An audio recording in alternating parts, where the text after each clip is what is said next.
बिस्मिल्लाहिर्रहमानिर्रहीम, अस्सलाम वालेकुम, good morning and welcome to morning at home. वैसे व्यूअर्स, आपको एक बात बताऊं, मैं सुबह ही अपने बेटे हमज़ा को ये समझा रही थी कि अगर इंसान ज़िंदगी में वो काम करना शुरू कर दे, काम से मुराद ये जॉब या करियर, जो वो इंसान इंजॉय करता है या जिसको लुक फॉरवर्ड करता है, तो फिर ज़िंदगी बहुत ही खुशगवार गुजरती है। इसलिए क्योंकि फिर वो सिर्फ गुजर नहीं रही होती, आप उसको एक भरपूर अंदाज में जी रहे होते हैं। यूजुअली यही होता है ना कि इंसान ने जब काम पे जाना होता है तो अजीब सी बंदा एक शक्ल बना लेता है कि आए हाय अब काम पे जाना है। लेकिन मेरी रिएक्शन बहुत मुख्तलिफ होती है।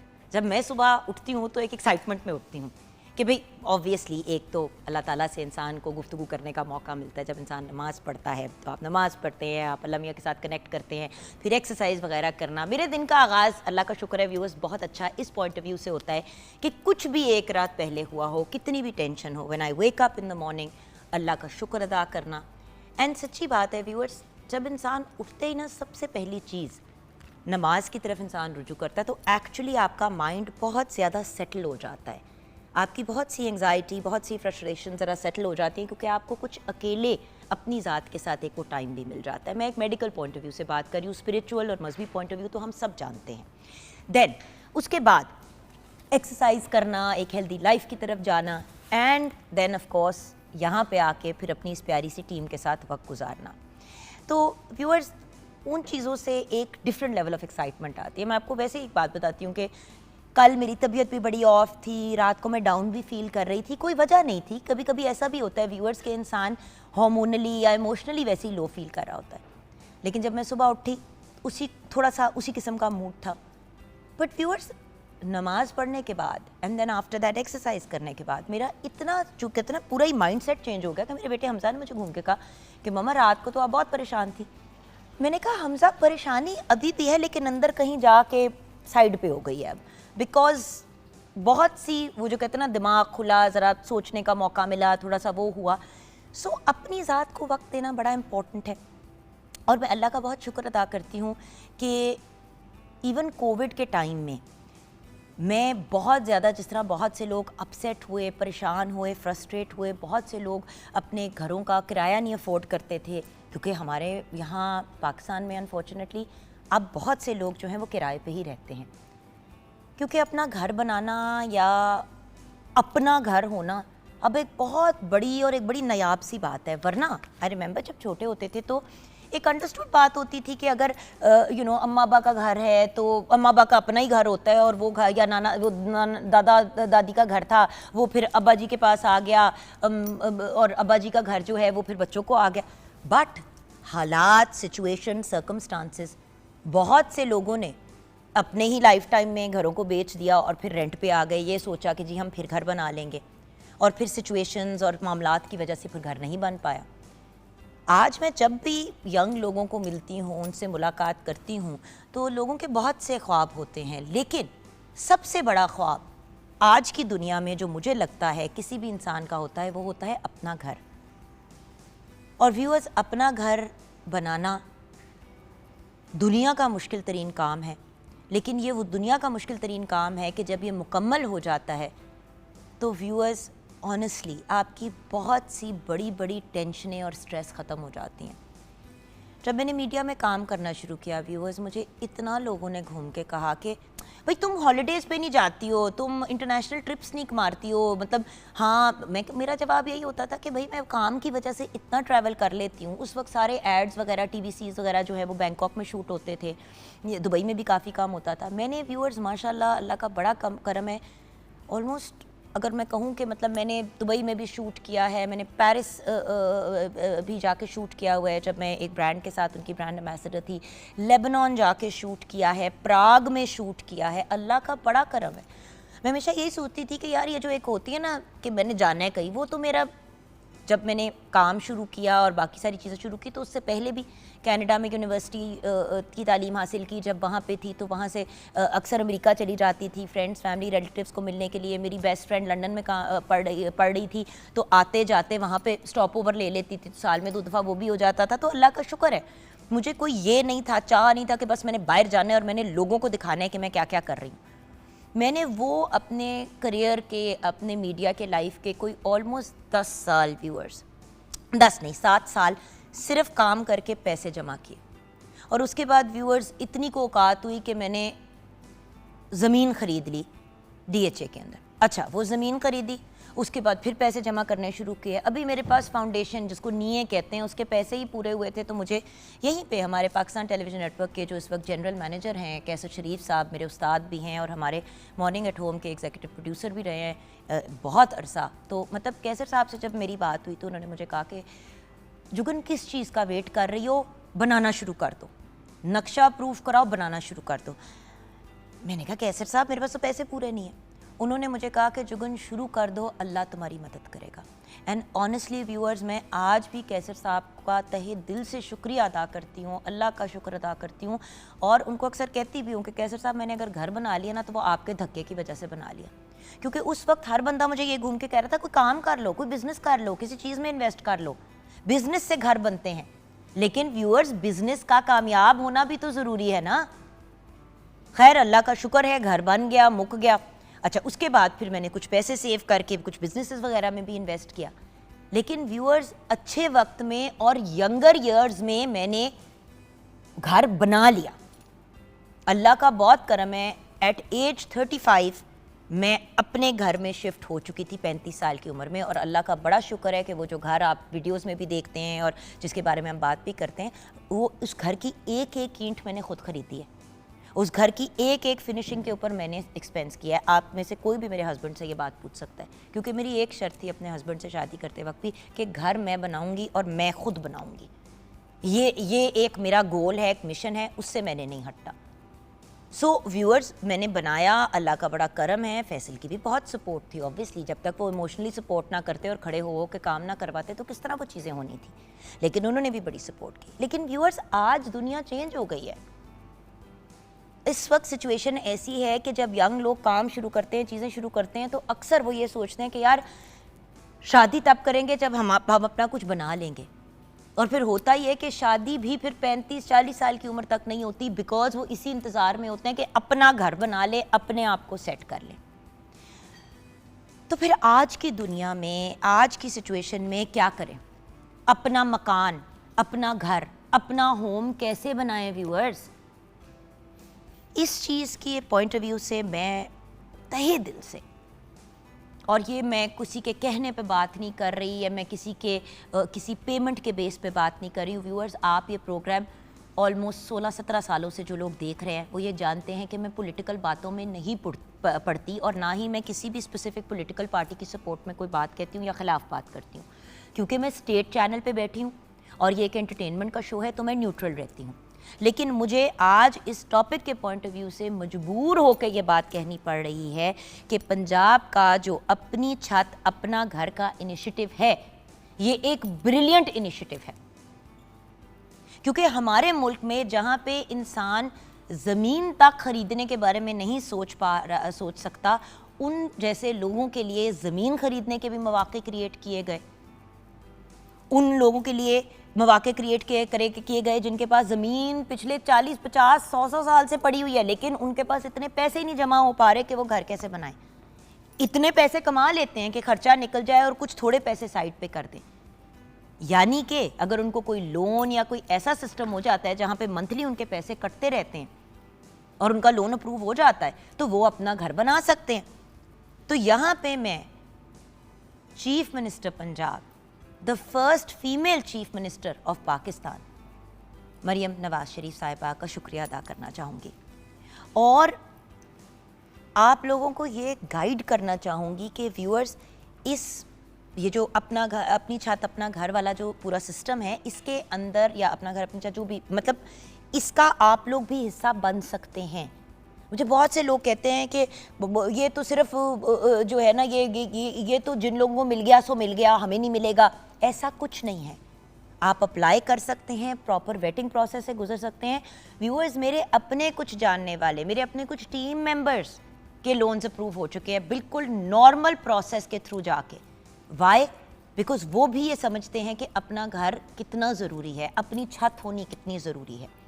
सो व्यूअर्स, आज अपना घर अगर बनाना है देखिए पहले शायद मैं थोड़ा सा एक मेरा चाइल्डिश या बचकाना सा पर्सपेक्टिव था कि लोगों को ये बताना है कि घर कैसे बनाना है। आर्किटेक्ट बिठा दिया, आपको वो बिठा दिया, इंटीरियर डिज़ाइनर बिठा दिया, लैंडस्केपिंग का बंदा बिठा दिया और ये पूरी बात बता दी। लेकिन वो पूरी बात बताने का फ़ायदा तब है अगर लोगों को ये तो पता चले ना कि वो अपना घर बनाने के लिए पैसे कहाँ से लाए। अगर ज़मीन खरीदनी है या अगर मकान बनाना है या आपका मकान आधे से ज़्यादा मुकम्मल हो गया, अब फिनिशिंग के पैसे आपके पास नहीं है, तो किस तरह से आप इस चीज़ को मुकम्मल कर सकते हैं। देखिए व्यूअर्स, ज़मीन भी है, ये नहीं है कि सिर्फ अगर आपके पास ज़मीन है तो तभी आप अपना घर बना सकते हैं, आप ज़मीन भी खरीद सकते हैं इस प्रोजेक्ट के through. So what we will do is कि हम इस इनिशिएटिव पे आज डिटेल में बात करेंगे।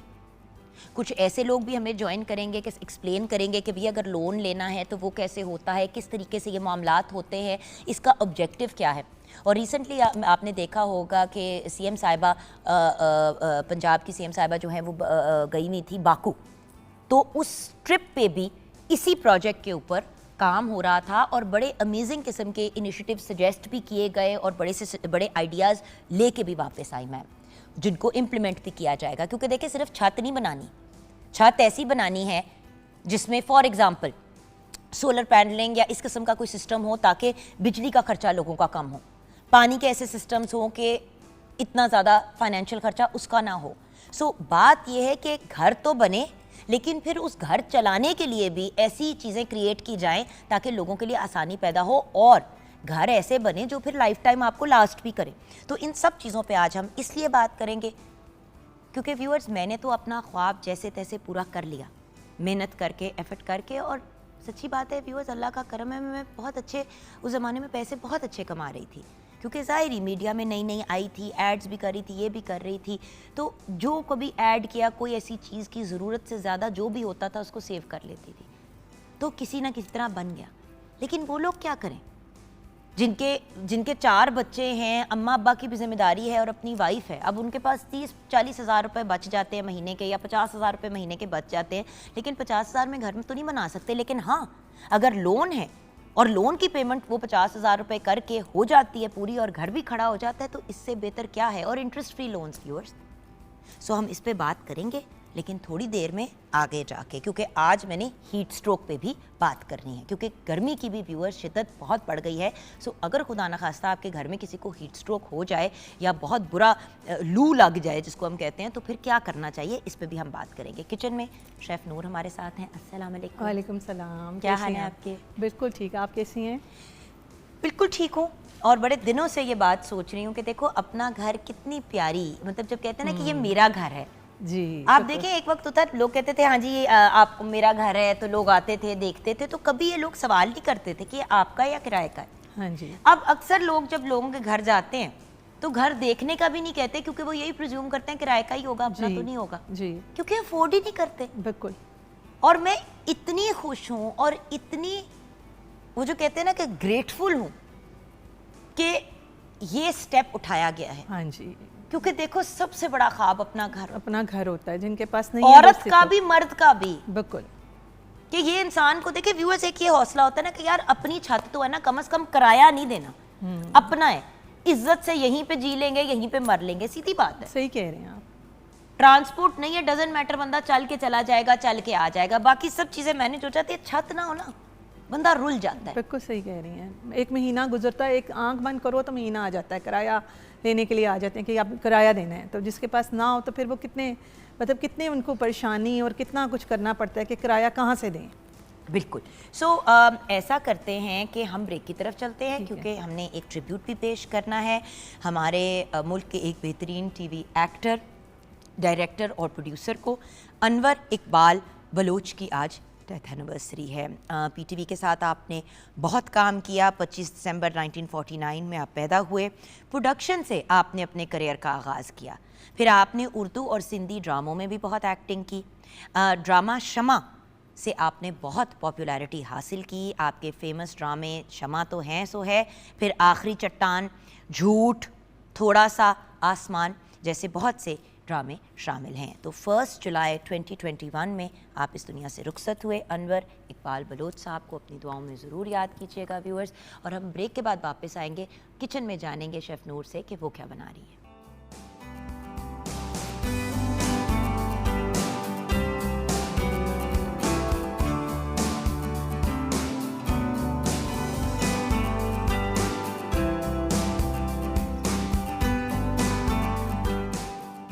Welcome back from the break viewers.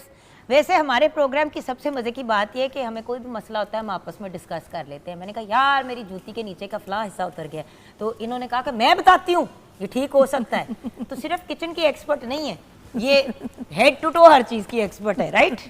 बिल्कुल। ये अभी मैं आपसे लूँगी मशवरा, ऑनर देने की ज़रूरत नहीं है। लेकिन सॉरी मैंने पहले हाथों को अपने टच किया था, अपने पाँव को टच किया था। मैं एक्चुअली अपना जूता व्यूअर्स ठीक कर रही थी ब्रेक में। तो हाथ धोने जो है ना बड़े ही ज़रूरी हैं। ये एक पब्लिक सर्विस मैसेज है जो हम हमेशा देते हैं। कल मेरी एक और one of my videos went viral about सफाई कि भाई मतलब प्लीज़ जब ट्रैवल करें तो जगहों को साफ़ सुथरा छोड़ें। तो एक बात मैंने ज़रूर व्यूअर्स आपको कहनी थी कि प्लीज़ बुरा ना मनाया करें। कभी कभी इंसान अपनी वो जो उस वक्त इमोशनल स्टेट होती है ना वो शेयर कर देते हैं। तो मैं काफ़ी अपसेट हुई थी कि भाई हम क्यों इतने अपने खूबसूरत मुल्क, देखिए हम जब बात करते हैं अपना घर अपने छत की, तो अपनी छत की जब बात करें तो सबसे बड़ी छत तो हमारा मुल्क है। तो इसको सेव और प्रोटेक्टेड रखना हमारा फर्ज नहीं बनता? बिल्कुल बनता है। अच्छा, अब आज हम किचन में क्या बना रहे हैं और मुझे बता दें मैंने इसमें नेक्स्ट क्या डालना है? आज हम बना रहे हैं जी रेडी, इसमें डाल दो सब्जी सारा? बना रही हैं। हाँ जी अभी थोड़ा सा और करें। ठीक है। इसमें हमने कड़ी पत्ता जो है आज फ्रेश नहीं मुझे मिला, तो मैं इसको हाँ जी थोड़ा सा कड़ी पत्ता डाल दें और ये गोल वाली मिर्च डाल दें, जीरा डाल दिया। फ्रेश करना है इसको? नहीं इसी तरह साबुत। अच्छा, आप कह रही हैं फ्रेश नहीं मिला, तो थोड़ा सा ही या सारे ही डाल दूँ? नहीं थोड़ा सा बस ये डाल दें। हाँ जी बस ये आपने ड्राई किया हुआ ना? जी। और वो गोल वाली मिर्च भी डाल दें। गोल मिर्च भी डाल देते हैं ताकि वो भी कुक हो जाए। अच्छा, तो हम बना क्या रहे हैं? आज हम बना रहे हैं जी सब्ज़ी। बहुत से लोगों की ये फेवरेट होती है और मैंने देखा है कि मेरी भी बहुत फेवरेट है जी। बैंगन, आलू बैंगन बना रहे हैं और इसके साथ हम बॉइल्ड राइस सर्व करेंगे, साथ हम मिंट रायता और कचूमर सैलड। ये बहुत ही मज़े का एक मील बन जाएगा। बिल्कुल सही है। और ये ज़रा मज़े का एक मसाला भी है, वो भी हम बनाना सिखाएंगे व्यूअर्स को। तो आपने ये ब्राउन करके इसमें लहसुन अदरक की पेस्ट डालनी है। तो मैं रेसिपी बोल देती हूँ। आप रेसिपी बता दें, तब तक मेरे ख्याल से ये सही हो जाएगा। ब्राउन वैसे हाँ काफ़ी हद तक हो गया है। हाँ जी, इसको हमने बस पानी जो है ना वो जी थोड़ा सा, हाँ जी थोड़ा सा, ठीक है। अच्छा जी, हम बना रहे हैं जी आलू बैंगन की सब्ज़ी। हमें चाहिए जी बैंगन बिल्कुल फ्रेश 1 किलो, आलू 1 किलो, प्याज 4 अदद, टमाटर 6 अदद, नमक हस्बे ज़ायका, सुर्ख मिर्च 1.5 चाय का चम्मच, हल्दी आधा चाय का चम्मच, अचार मसाला 2 खाने के चम्मच, तेल हस्बे ज़रूरत, इमली 1/4 कप, हरी मिर्च 6 से 7 अदद, हरा धनिया हस्बे ज़रूरत, अदरक लहसुन की पेस्ट 2 खाने के चम्मच, गोल सुर्ख मिर्च 6 से 7 अदद, सफ़ेद ज़ीरा 1 खाने का चम्मच, कड़ी पत्ता 10 से 15 अदद। एक मसाला हम बनाएंगे, इसको रोस्ट करेंगे। सूखा धनिया 2 खाने के चम्मच, ज़ीरा 2 खाने के चम्मच, खसखस पोपी सीड 2 खाने के चम्मच, सफ़ेद तिल 2 खाने के चम्मच, कोकोनट पाउडर 2 खाने के चम्मच, मूंगफली 3 खाने के चम्मच है। ये तो बड़े मज़े की चटनी मसाला टाइप बन जाएगा। जी ये इसका ये मसाला है। इसको टेस्ट भी करें। नहीं अभी नहीं डालना है इसको, आपको टेस्ट करने के लिए कह रहे हैं। अभी रोस्ट करके इसको किया है हमने। Very nice, very nice. हाँ जी, और इससे ज़रा इसका फ्लेवर आ जाएगा और इमली से और इससे ना ज़रा, वैसे तो हम आम सब्ज़ी घर में बनाते हैं तो इसका तो नहीं, जब भरे हुए बैंगन बनाएंगे तो उसके लिए भी हम जो है वो ये मसाला यूज़ कर सकते हैं। मैं बताती हूँ अभी। सबसे पहले जी प्याज को, जी सारा प्याज को हमने जो है बॉईल कर लिया है और बॉईल करके हमने इसकी पेस्ट बना ली है, ठीक है जी। और उसके बाद हमने ऑयल में ज़ीरा डाला है और कड़ी पत्ता और गोल मिर्च डाल के इसको थोड़ा सा क्रैकर किया और फिर हमने अपना ये प्याज की पेस्ट डाल दी है। इसको सौते किया, जूँ ही इसका कलर चेंज होगा तो हम लहसुन अदरक की पेस्ट डाल लेंगे। इसको थोड़ा फ्राई करेंगे लहसुन अदरक की पेस्ट को और उसके बाद हमने अपने ड्राई मसाले डाल के इसको हल्का सा 1 मिनट के लिए इसको थोड़ा सा कड़कड़ा के मसाले को भून के, और उसके बाद हमने टमाटर की जो है वो पेस्ट डाल लेनी है, ठीक है जी। और टमाटर के जब टमाटर का पानी खुश्क होकर भुन जाएगा तो उसके बाद हम इसमें अपने बैंगन डालेंगे और बैंगन और आलू डाल के और इसमें हम अपना अचार मसाला डालेंगे। वैसे आप पहले आलू भी डाल सकते हैं। जी साथ ही डाल दें, बेशक आलू पहले डाल दें। और ये जो हमने मसाला है इसको हमने रोस्ट किया है, ये जो सूखा धनिया और ज़ीरा ये डाल दूँ अंदर? नहीं, अभी साथ ही नमक मिर्च के साथ ही डाल दीजिएगा, ठीक है। और इसको हमने रोस्ट करके इसको ग्राइंड कर लिया, ठीक है जी। अगर आप भरे हुए बैंगन बना रहे हैं तो उसके लिए भी आपने इसको कट लगाया, ऐसे चार इसको कट लगा के छिलकों के साथ छोटे बैंगन यूज़ करने हैं। पहले आपने नमक लगाया और उसके बाद अचार मसाला भी इसमें मिक्स करके और आपने इसको मसाले से भर दिया, ठीक है। और इसी तरह मसाला भून के आपने इसमें डाल दिया और बाकी जो ये आपका मसाला बचेगा आप वैसे ही डाल दें। और ये इतने मज़े के भरे हुए बैंगन भी बहुत ही मज़े के बनते हैं, बाज़ लोग बड़े पसंद करते हैं, तो मैंने कहा ये भी बता देती हूँ। और ये आज हमारा आलू बैंगन की सब्ज़ी, साथ हमारा मिंट रायता और साथ हमारा सैलड, ये आज, और साथ हम बॉइल्ड राइस सर्व करेंगे इसके साथ। अच्छा, अभी इस पे मुझे नेक्स्ट स्टेजेस आप जी, बताएं। अब नमक मिर्च डाल दें, पहले ये डालूंगी, ये डाल दें ये जो हमारा अचारी टाइप जी। मसाला है, राइट? जी। क्योंकि कलौंजी वगैरह को 2 सेकंड के लिए अगर भून लें तो उसका ज़्यादा जी। वो आ जाता है। इसमें अजवाइन भी है ना, आई कैन स्मेल इट। जी जी, अजवाइन है। अच्छा, हाँ जी, सूखा अब धनिया। मैंने क्या इसमें डालना इसमें है? लाल मिर्च डाल दें, नमक डाल दें 2 चम्मच। क्योंकि बैंगन नमक बहुत अब्जॉर्ब करते हैं। जी। और लाल मिर्च डाल दें हम पाउडर 2 चम्मच डाल दें। ठीक है, उसके बाद हल्दी और सूखा धनिया। हल्दी भी 1 चम्मच, 2। जी, ठीक है, सूखा धनिया, ये है। सूखा धनिया जी, यही है। और चुटकी काली मिर्च डाल दीजिएगा। एंड चुटकी ऑफ काली मिर्च। काली मिर्च क्यों डालते हैं? कि इसकी जो है absorb अच्छे हल्दी तरीके से की हो जाए। अफादियत को बढ़ाने के लिए। तो जो हम डालते हैं वो बिल्कुल 1 चुटकी बराबर आपने डालनी है। इतनी एक सेकेंड चुटकी बराबर डालनी है, इतनी ज़्यादा नहीं डालनी कि वो बिल्कुल ही मतलब निरा आपका काली मिर्च का टेस्ट है। आपने सिर्फ उसको अब्जॉर्प्शन के पॉइंट ऑफ व्यू से डालना है। इमली हम सबसे एंड पे डालेंगे, जब हमारे आलू बैंगन तैयार हो जाएंगे उस वक्त हम इमली उस वक्त डालेंगे, उसका पल्प, और उसको अच्छे तरीके से उसकी सीड्स निकाल के और उसको हम डाल देंगे उसमें। तो देखें ना, बस आपका ये बड़ा ही अमेजिंग सा एक मसाला जो है जी एक्सक्यूज मी तैयार हो हाँ जाता जी। है। मसाला अच्छा होगा तो सब्ज़ी भी आपकी अच्छी बनेगी। उस दिन मैं देख रही थी एक बंदा ना इसी तरह रोड साइड पे ना खाना जिस तरह बना रहे होते हैं और सर्व कर रहे अच्छा। होते हैं, तो उसने कोई बिरयानी बनाई हुई थी। अच्छा, उसने बिरयानी का वो खोला हुआ था, इस तरह करके वो खाना निकाल रहा था, उसको छींक आई, उसने पूरी की पूरी छींक उसके अंदर मारी, फिर उसको बंद किया, हाथ से अपना मुंह पोंछा और फिर खाना निकाला।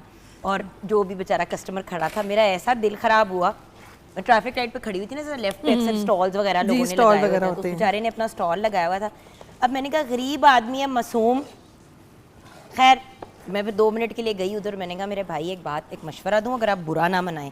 तो कहते हैं जी बहन बताएं, बड़े प्यार से। मैंने कहा भाई असल में जब आप छींक मारते हैं ना, कहते हैं नहीं वो एकदम से आ गई। तो मैंने कहा भैया साइड पे कर ले मुँह। बस मैंने कहा रख आपने लेते हैं। देचकी में ही छींक डाल के अब सबको अपनी छींक खिलाएंगे आप। तो वो परेशान हो गए कि शायद मैं कुछ शिकायत ना लगा दूँ, वटेवर। मैंने कहा भाई बस आपसे रिक्वेस्ट है, ऐसे किया ना करें, वैसे इतनी बीमारियां हैं इस मुल्क में। तो फिर इस तरह करके मैंने बात देखिए जैसे हमारे मुकाई बैंगन दी। कितने फ्रेश है ना, और बिल्कुल भी पके हुए नहीं है, बिल्कुल फ्रेश है हमारे बैंगन। मसाले का मुझे बताएं अब क्या करना है। जी बस ज़रा सा भून के हम इसमें डालते हैं vegetable। ज़रा सा इसमें हम अब भून के हाँ जी। वो वाला मसाला कब डालेंगे? वो हम अभी नहीं डालेंगे, जब ये ज़रा थोड़ा कुक हो जाएंगे फिर डालेंगे। बिल्कुल सही। हाँ जी, और इमली भी फिर हम एंड में डालेंगे। अच्छा, आलू बैंगन लोग बड़े शौक से खाते हैं। जी जी, साथ बॉइल्ड राइस जैसे आलू बैंगन और चावल, और जी, जी। प्योर आप कार्बोहाइड्रेट खा रहे होते हैं एक्चुअली। अगर देखें साथ में कोई शामी कबाब या कुछ खा लें, क्योंकि फिर सारा का सारा सिर्फ प्योर कार्ब जा रहा होता है जी। आपके सिस्टम में। अच्छा, बैंगन गोश्त के साथ बनता है? ये कहते हैं, वैसे ये मैंने सुना है कि सुना क्या, बल्कि लोग अक्सर कहते हैं जी ये गोश्त ही एक किस्म का आप खा रहे हैं। हैं? हाँ जी, बनता है, लोग बनाते हैं मतलब गोश्त के बैंगन साथ। गोश्त? मैंने, मेरी फ्रेंड है उसकी जो है अम्मी बनाती होती थी, मैंने खाए हुए हैं गोश्त के साथ बैंगन। अच्छा हाँ, अच्छा फ्लेवर आता है इसका। अच्छा, वो भी एक इंटरेस्टिंग। बट वो फिर कैसे बनाए बंदा? अगर वो देखिए ना, इसमें गोश्त अगर को जैसे हमने भून लिया, आलू की जगह आप अगर बैंगन के साथ गोश्त या चिकन बनाना चाहें तो जैसे फिर क्या करें? जैसे ये देख लें, अब इसमें हम चिकन डाल देंगे इस स्टेज पे? हाँ जी, इस स्टेज पे चिकन डाल देंगे और चिकन को अच्छे तरीके से भून लेंगे ताकि वो ज़रा हाफ डन हो जाए। और उसके बाद साथ बैंगन डालेंगे, जो बैंगन भी साथ हाफ डन वो रह जाएगा, और साथ ही बैंगन भी गल जाएंगे इसके साथ ही, और साथ ही वो चिकन भी गल जाएगा। परफेक्ट। तो अगर लेकिन उन्होंने ना बीफ में बनाया था, बहुत अच्छा बना था। हाँ, वैसे एक बात है कि बैंगन ज़्यादातर अगर आपने खाना है तो बीफ या मटन के साथ खाएं तो ज़्यादा उसका बेहतर टेस्ट आएगा। चिकन शायद उतनी नहीं, वो ना बीफ हो। के साथ बहुत मज़े के थे। और इसी मसाले में आप आलू और चिकन डाल के भी आलू चिकन बना सकते जी हैं। बिल्कुल, तो मतलब बेसिक मसाला अगर आपको बनाना आ जाए तो उसके बाद मेन आप चीज़ ही मसाले की है। इसमें आप मिक्स वेजिटेबल डाल दें, इसमें आप मिक्स वेजिटेबल भी बिल्कुल। डाल सकते हैं। बड़े मज़े की अचारी टाइप आपकी वेजिटेबल्स तैयार हो जाएंगी। बिल्कुल।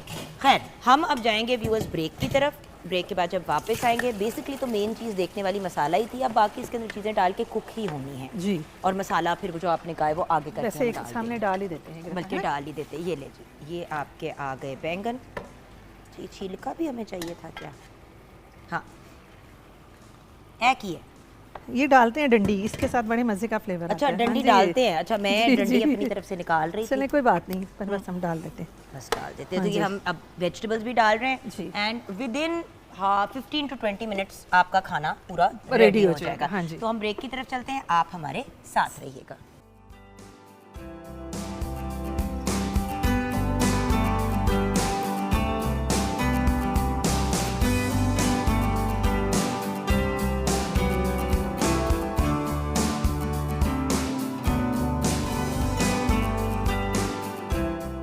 Welcome back from the break viewers. हमारे साथ एक बहुत ही ब्रिलियंट और अकम्पलिश्ड पर्सनालिटी हैं। माशाल्लाह से इनका बहुत एक्सपीरियंस है in the field of medicine, medicine specialist, senior family physician हमारे साथ हैं डॉक्टर सईद अहमद। अस्सलाम वालेकुम डॉक्टर साहब। वालेकुम अस्सलाम। अच्छा डॉक्टर साहब, सबसे पहले तो मुझे शदीद खुशी है आज एक ऐसी पर्सनालिटी से मिल के जो सीनियर फैमिली फिजिशियन है, क्योंकि मसला ये है कि फैमिली फिजिशियन का तो कॉन्सेप्ट ही ख़त्म हो गया है। जी बिल्कुल। हर डॉक्टर जो है वो स्पेशलाइजेशन की तरफ चला जाता है। जी, तो डॉक्टर साहब, अगर हर बंदा स्पेशलाइजेशन की तरफ जाएगा तो फिर पेशेंट को कैसे पता चलेगा कि उसने किस डॉक्टर के पास जाना है, किस इलाज के लिए? वो भी तो हमें डॉक्टर नहीं बताना है। तो डॉक्टर साहब, सबसे पहले अगर बात के आगाज़ में थोड़ा सा हमें ये गाइड करते हैं कि फैमिली फिजिशियन की ज़रूरत क्यों है और उनका पर्पस क्या है? वरना तो हर बंदा ही जा रहा है इस तरफ, और आपको पता है कि प्रॉब्लम ये हो रही है कि हमारे पास अब कोई बंदा नहीं है तशखीस करने वाला कि किसको कहाँ भेजना है। बुनियादी चीज़ ये है कि पूरी दुनिया में 80-85% फर्स्ट टू रिपोर्ट या पहले जाता है बंदा फैमिली फिजिशियन के पास। हमारे यहाँ इस चीज़ को डेवलप ही नहीं होने दिया गया। सर्टन रीज़न्स, उसकी बेशुमार रीज़न्स हैं। थोड़ा सा कोई कमर्शियल या प्रोफेशनल राइवलरी भी आप समझ लें।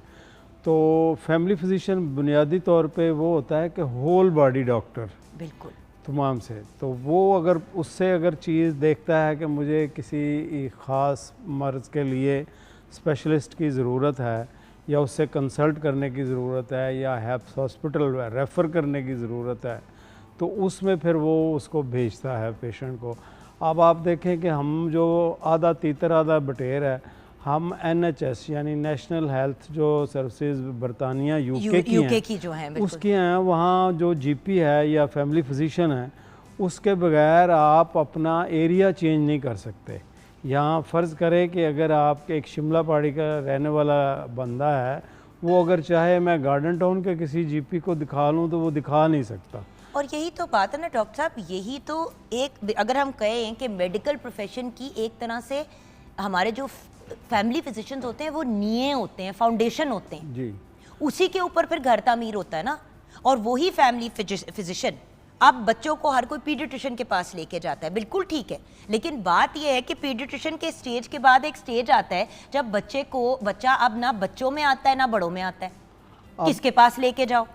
अब इसमें बात यह है कि सबसे ज़्यादा ये रश लगा होता है टर्शरी केयर में, जिस तरह मेवा हॉस्पिटल है, सर्विसेज अस्पताल है, जिसको हम इमरजेंसी सर्विसेज कहते हैं। जिसमें तो एमरजेंसी सर्विसेज अलहदा है। क्योंकि डॉक्टर साहब पेट के दर्द के लिए भी अगर इमरजेंसी सर्विस पे बंदा जा रहा है और एक्सीडेंट वाला भी जा रहा है तो प्रायोरिटीज आगे पीछे हो जाती तो हैं। वहाँ फिर वो सर्विसेज नहीं मिलती, फिर डॉक्टर को बुरा भला कहते हैं कि एक डॉक्टर जो है वो 150 मरीज़ को कैटर कर रहा है। अगर वो नज़ला ज़ुकाम खांसी पेट दर्द वाला मरीज़ आपके मोहल्ले में आपके पास चला जाए, फैमिली फिजिशियन के पास जाए, तो वो उसको अच्छा करेगा। भाई डॉक्टर साहब बड़े अच्छे वक्त थे। मेरी नानी जब तक जिंदा थी, मुझे याद है, नानो passed away when I was 9, तो we talking almost 40 years ago. नानो जब हयात थी तो उस वक्त हमारे एक फैमिली फिजिशियन होते थे डॉक्टर सिद्दीकी। जी।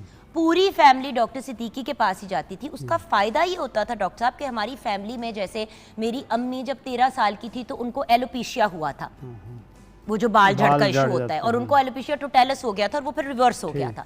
जब मेरी बेटी को हुआ तो मैं टकरे मारती रही अंटिल किसी फैमिली मेंबर ने मुझे कोई 1.5 साल के बाद बताया कि जुगन इसका चेक कराओ, इसको बाल झड़ का इशू तो नहीं है, तुम्हारी माँ का भी था, नानू से। तो डॉक्टर साहब इसलिए फैमिली फिजिशियंस का होना, और मैं यहाँ पे व्यूअर्स प्लीज़ उन माँ बाप से स्पेशली रिक्वेस्ट करूँगी और उन यंग लोगों से रिक्वेस्ट करूँगी जो मेडिकल फील्ड की तरफ आना चाहते हैं कि प्लीज़ फैमिली फिजिशियन वाला एरिया भी एक्सप्लोर करके देखें, क्योंकि इस वक्त हम लोगों को बहुत ज़रूरत है इसकी, आवाम को भी, एलीट क्लास को भी, हर किसी को ज़रूरत है। अच्छा डॉक्टर साहब, एक चीज़ जिसके लिए आजकल हर दूसरा घर परेशान भी है और बहुत से जो रश इमरजेंसी के, मतलब हॉस्पिटल्स की इमरजेंसीज में है, वो इसी का है कि लोग पहुंच रहे हैं बेहाल, गर्मियों में जिस्म तप रहा है, बेहोश हुए हुए हैं या बेहोशी में बोली जा रहे हैं और झटके पड़ रहे हैं। डॉक्टर साहब ये क्या है? इसको आम ज़बान में अगर समझाऊं तो शार्ट लफ्ज़ यही है कि इसको कहते हैं हीट स्ट्रोक। गर्मी की वजह से? गर्मी की वजह से। गर्मी से फिर बुखार कैसे हो जाता है? हाँ, उसमें 2-3 चीज़ें हैं, ये याद रखना चाहिए। बुखार में और हीट स्ट्रोक में थोड़ा सा डिफरेंस है। अब होता क्या है कि पिछले कुछ साल पिछले अभी एक स्टडी आई है जिसमें ये आया है कि 2050 में लाहौर और फैसलाबाद, ये हीट जो है ना, इसकी वेव डबल हो जाएगी।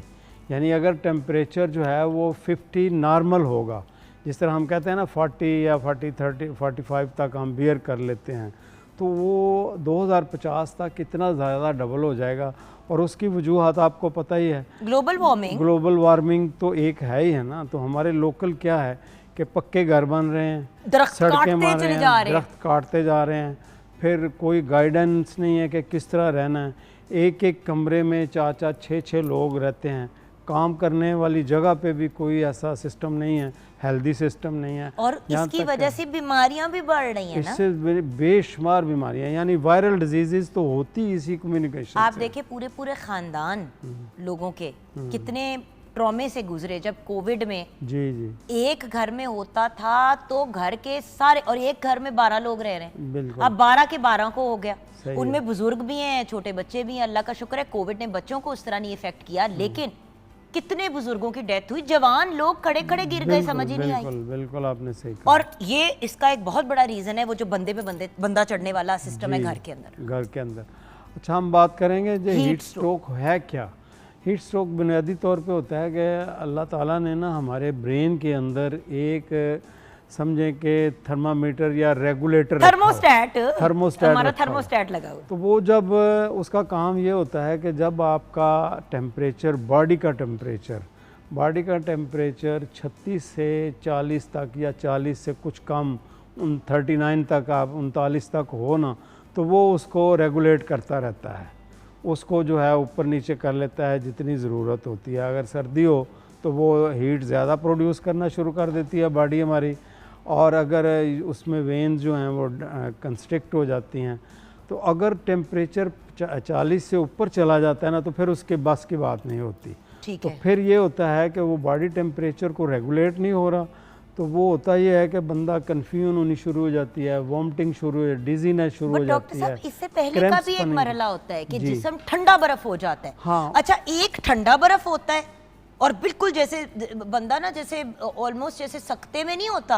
अच्छा, उसके बाद फिर थोड़ी देर बाद बुखार चढ़ जाता है और वो इतना तेज। तो ये थर्मोस्टेट का मसला चल रहा होता है अंदर। ये थर्मोस्टेट का मतलब ये होता है कि बॉडी को ठंडा रखना। ये जो पसीना आता है ना, एक्सेसिव स्वेटिंग, ये उसी के आर्डर से आ रही होती है कि वो कहता है जी गर्मी अंदर बड़ी है या बाहर बहुत गर्मी है, तो हमें पसीना आना शुरू हो जाता है बहुत ज़्यादा। अब जितना ज़्यादा पसीना आएगा उससे सारे हमारे इलेक्ट्रोलाइट्स ज़ाया होंगे। इलेक्ट्रोलाइट्स का मतलब है आम ज़बान में नमक है, पोटेशियम है, सोडियम है, मैग्नीशियम है, ये ज़ाया होते हैं।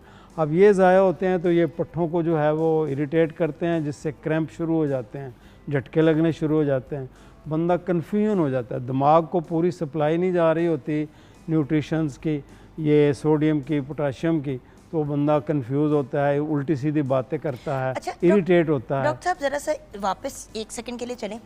हीट एग्जॉशन का भी नाम सुना है। जी। हीट एग्जॉशन, हीट स्ट्रोक, लू लग जाना, इन सब में हमें फ़र्क बता देंगे और इंडिकेटर्स भी बता दें ताकि फिर और किस स्टेज पर डॉक्टर पे जाना चाहिए? अच्छा, सबसे पहले तो ये है कि एमरजेंसी की हालत में, हीट स्ट्रोक में या इस तरह है, तो आप देखें कि अगर कोई बंदा चलते चलते गिर गया है, चलते हुए आप उससे आए, या वो उल्टी सीधी बातें कर रहा है, या समटाइम्स ये होता है, एक तो आपने बताया ना कि पसीने से शराबूर हो गया और उसको बहुत ज़्यादा, एक दूसरा इसका भी वर्जन होता है, वो ये होता है कि पसीना आ ही नहीं रहा होता लेकिन बॉडी बहुत ज़्यादा हीट अप होती है।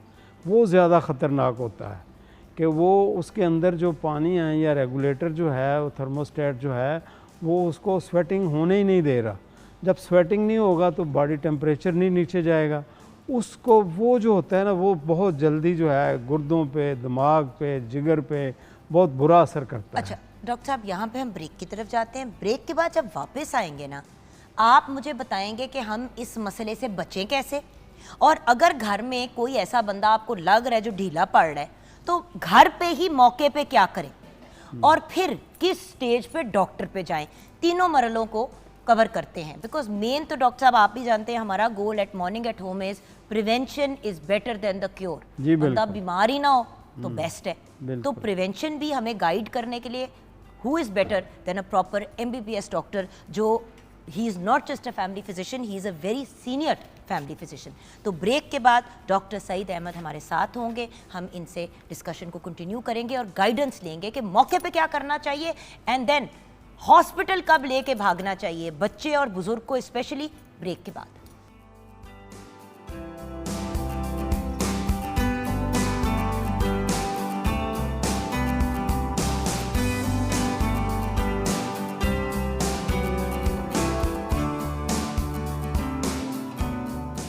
Welcome back from the break viewers. हमारे साथ वी आर वेरी लकी कि एक ऐसी पर्सनालिटी जिन्होंने 40 साल से ज़्यादा मेडिकल फील्ड को ना सिर्फ डेडिकेट किए बल्कि एक ही एरिया के लोगों को सर्व करते रहे वेरी लॉयली।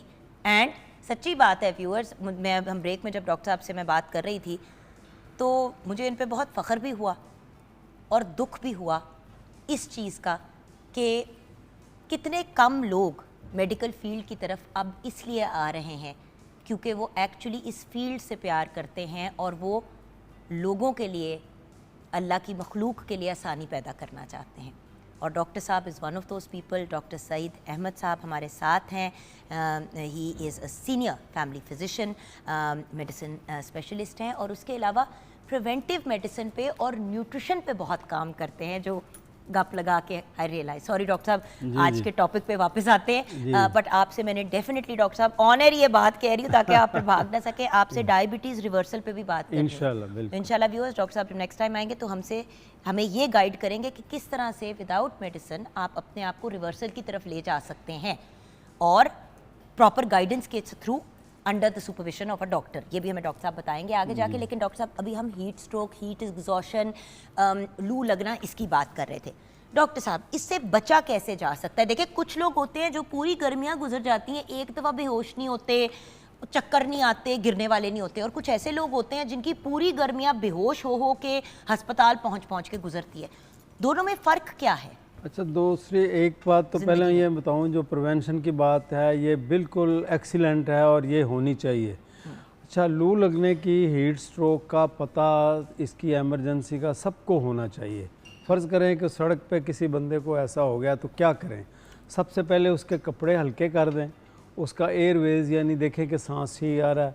उसके बाद जो भी अवेलेबल हो उसको शेड में ले जाएं, उस पर अगर AC वाला कमरा या OC है तो वहाँ ले जाएं। उसके बाद उसके ये जो है अंडर आर्म है वहाँ पर नीचे और गर्दन के पीछे ये कोशिश करें कि बर्फ़ के पैक रखें या ठंडे पानी से या ताज़ा पानी से, जो चीज़ अवेलेबल फ़ौरन उसको ये सपोर्ट दें और ये हर बंदे को दें। अच्छा, दूसरी बात, बच्चे हो गए, बुजुर्ग हो गए, नॉर्मल एज, हाँ ठीक। दूसरी बात ये है कि कोशिश करें जिस तरह के हमारा है, हमारे ये अब डॉक्यूमेंटेड है ये चीज़ कि हमारे जो हीट वेव है ना, ये लेंथी भी है और बड़ी इंटेंसिव भी हो जा रही है, यानी सख्त भी हो रही है और ये लंबी भी हो रही है।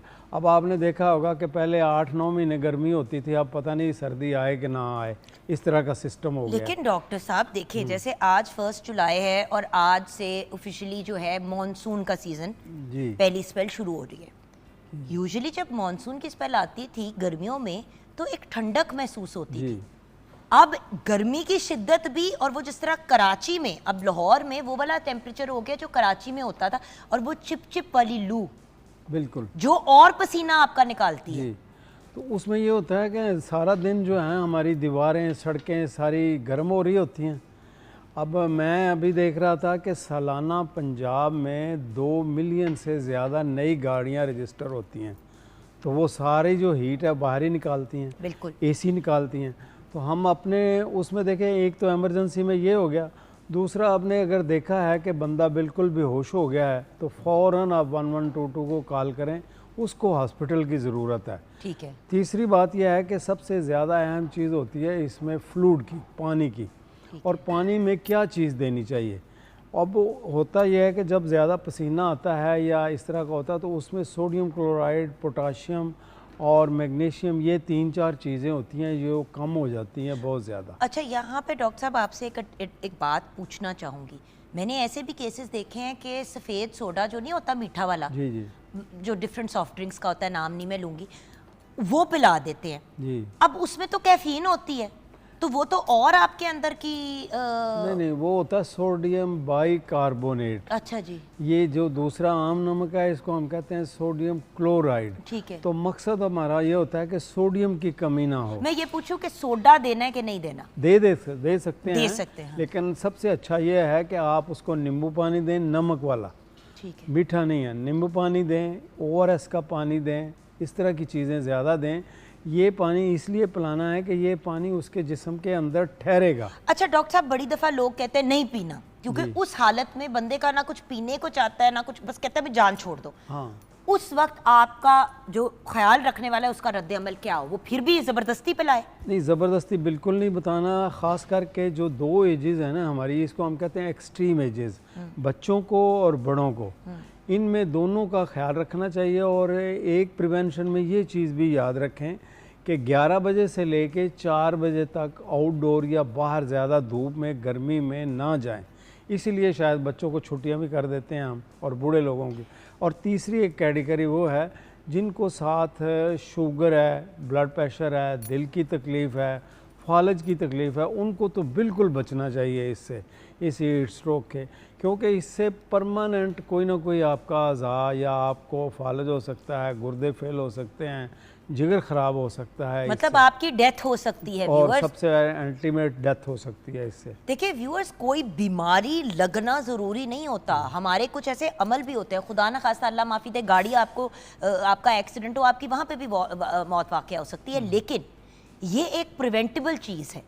ये एक बहुत ज़्यादा प्रिवेंटेबल चीज़ है, क्योंकि डॉक्टर साहब ये गाइड कर दें कि गर्मियों में हमारी खुराक में, पीने में नॉर्मल डे टू डे क्या होना चाहिए ताकि इस तरफ हम जाए ना।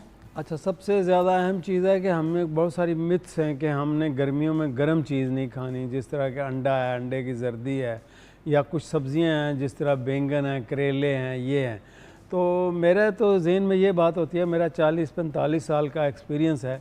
अल्हम्दुलिल्लाह मेरा वेट 125 किलो था, अब मैंने 72 किया है, रिवर्स किया है माशाल्लाह। और मेरा ब्लड प्रेशर, शुगर जो है वो बिल्कुल नॉर्मल हो गया। सिंपल। आप डायबिटिक हो गए थे डॉक्टर मैं साहब? डायबिटिक हो गया था और मैंने ब्लड प्रेशर भी हो गया और बहुत सारी चीज़ें हो गई। फिर मैंने जब इस पर ज़्यादा स्टडी किया, पिया, सबसे पहले मैंने अपने आप को रिवर्स किया और अब अल्हम्दुलिल्लाह बेशुमार मरीज़ हैं जिनको मैं कहता हूँ कि आप जो है ना, शफा देने वाली अल्लाह की ज़ात है। शर्त के साथ कहता हूँ कि आपकी डायबिटीज़, मोटापा, ब्लड प्रेशर, शुगर, PCOS, जोड़ों की तकलीफ़ ख़त्म हो सकती है। आप बेसिकली ये कह रहे हैं कि शिफा के लिए हम अगर खुराक की सपोर्ट लें जी और बिल्कुल। उसके साथ और क्या क्या चीज़ें करें। अब देखिए, खुराक के पॉइंट ऑफ व्यू से आप जैसे डॉक्टर के पास कोई आता है, क्वालिफाइड डॉक्टर, आपने गाइड कर दिया, साथ में आपने न्यूट्रिशनिस्ट का नंबर दे दिया कि भाई अगर आपसे बिल्कुल भी नहीं हैंडल हो रहा तो ये न्यूट्रिशनिस्ट के पास जाएं, वो आपको समझा देगी, समझा देगा। उसके अलावा क्या क्या करें? उसके अलावा आजकल जो है पानी का बहुत ख्याल रखना चाहिए, साफ़ पानी पिएं और पानी के साथ दिन में 2-3 दफ़ा अगर नींबू पानी मिल जाए तो बहुत अच्छा है, लेकिन नमक वाला, चीनी वाला, गुड़ शक्कर वाला नहीं पीना। तो नमक वाला पानी ज़रूर पिएं। अगर कुछ भी हो, आम तौर पे ये होता है मैं हेडेक शुरू हो जाती है, सर दर्द शुरू हो जाता है गर्मी की वजह से, तो हम समझते हैं कि ये शायद मेरा ब्लड प्रेशर ज़्यादा हो गया। तो मैं आपको एक ऐसी टिप देता हूँ जिससे आप हैरान हो जाएंगी कि अगर कभी भी आपको सर दर्द हो, आप 1 कप नीम गर्म पानी लें, उसमें चुटकी भर नमक डालें, चाहे आपका ब्लड प्रेशर 200 है, तो आपकी सर दर्द जो है, जो कि आपने 8 गोलियां खा के 2 टीके लगवा के भी नहीं सही हुआ था, वो फ़ौरन ठीक हो जाएगा। तो बेसिकली होता ये है कि उसमें जो ये मिनरल्स हैं ये बड़े अहम रोल अदा करते अब हैं। जैसे डॉक्टर साहब ने कहा चुटकी नमक, किसी ने ये नहीं कहा कि 1 टेबलस्पून नमक डाल दें। मसला वहाँ पे आता है व्यूअर्स, जी। प्रॉब्लम एक्चुअली उन्होंने कहा ना कि चाहे 200 पे भी हो, बट क्योंकि आप एक चुटकी डाल रहे हैं नीम गर्म पानी के अंदर, वो आपके सिस्टम को एक तरह से फ्लश आउट भी करेगा। बट अगेन, अगर आपकी ब्लड प्रेशर यूजुअली अनकंट्रोल्ड रहता है हाई की साइड पे, तो अपने डॉक्टर से एक दफ़ा अपने मॉलिज से रुजू ज़रूर कर ले इस चीज़ के इसमें रिलेटेड। साथ में मैं थोड़ा सा बता दूं आपका प्रिवेंशन के बारे में। जी। अमूमन ये होता है कि हमारे पास जो मरीज़ आता है ना ब्लड प्रेशर का, तो वो पहले वो होता 90% एनजाइटी या डिप्रेशन की वजह से होता है, तो वो बहुत ज़्यादा हाई होता है, तो वो परेशान होता है। आधा तो मसला बात सुन के ही ख़त्म हो जाता है। तो उसको हम क्या करते हैं कि उसको लोग भी करते हैं, इसको जी जो है वो 7 अप की बोतल लो, फलां बोतल लो, उसमें पानी डाल के पिलाओ, फलां पिलाओ। हम जो ब्लड प्रेशर की पहली दवाई देते हैं, हम वाटर लोड को कम करते हैं, पेशाब आवर दवाई देते हैं। अच्छा। तो मीठी चीज़ खाने से आपका ब्लड प्रेशर बढ़ेगा, अगर आप नमकीन खाएंगे तो ब्लड प्रेशर आपका कम होगा। ये बिल्कुल उलट चीज़ मैं बता रहा हूँ, जो आज से 45 साल पहले हमने पढ़ा था, देखा था, वो है। तो ये टेक्निकली भी ये है कि जो मीठा चीज़ होती है कार्बोहाइड्रेट, ये 3 सेल या 3 मालिक्यूल पानी के अपने साथ रखता है और ये इंसुलिन को बढ़ाता है, और दोनों चीज़ें आपका ब्लड प्रेशर बढ़ाती हैं। डॉक्टर साहब, एंड में आपका पैगाम व्यूअर्स मेरा के लिए। पैगाम ये है कि गर्मियों में अपने बच्चों को, बड़ों को महफूज रखें। 11 बजे से लेके 4-5 बजे तक उनको बाहर ना निकलने दें।